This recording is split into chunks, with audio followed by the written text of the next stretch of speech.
கரசாமி, எங்க குறை தீர்க்க வந்த கொலசாமி, எங்க விவசாயிங்களை மட்டும் ஏமாத்தாதீங்கடா.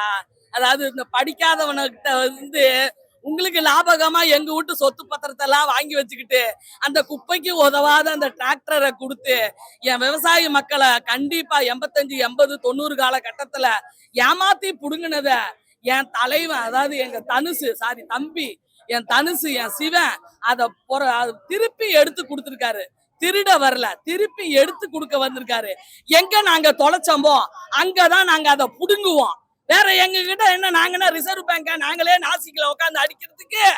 எங்க கிட்ட இருந்ததை நீங்க புடுங்குனீங்க, உங்க கிட்ட எங்க புடுங்கினதை நாங்க திருப்பி கொடுத்து எங்க எங்க இடத்து பத்திரத்தை புடுங்குறோம் அப்படின்னு சொல்றதா கண்டென்ட். இது எல்லார் ஊர்லயுமே நடக்கிற விஷயம்தான். அதுலயும் எஸ்பெஷலி ராமநாதபுரம், பரமக்குடி, அந்த சைடு சாயல்குடி, அந்த சைடு எல்லாம் இந்த அநியாயம் அக்குறுமம் அவ்வளவு நடந்திருக்கு. அவ்வளோ அக்குறுமத்தையும் என் கரசாமி, என் குறை தீர்க்க வந்த கொலசாமியா என் தனுசு நடிச்சிருக்கு. தனுசோட அப்பாவா KS ரவிக்குமார் சாரு ஒவ்வொரு வீட்லயும் ஒவ்வொரு தகப்பனா, கருத்து உள்ள தகப்பனா, பொறுப்புள்ள தகப்பனா அவரை இழந்துட்டு மறுபடியும் அந்த ஊர் பத்திரத்தையே வாங்கி கொடுக்கிறாரு. இதுதான் கதை, ஒன்லைன் கதை. மீதி என்னன்றது கதை பதில பாருங்க. படம் சூப்பரு, ஓகேவா? எந்த கரையும் இல்லாத ஒரு கொலசாமியா இந்த கரை வந்திருக்குது.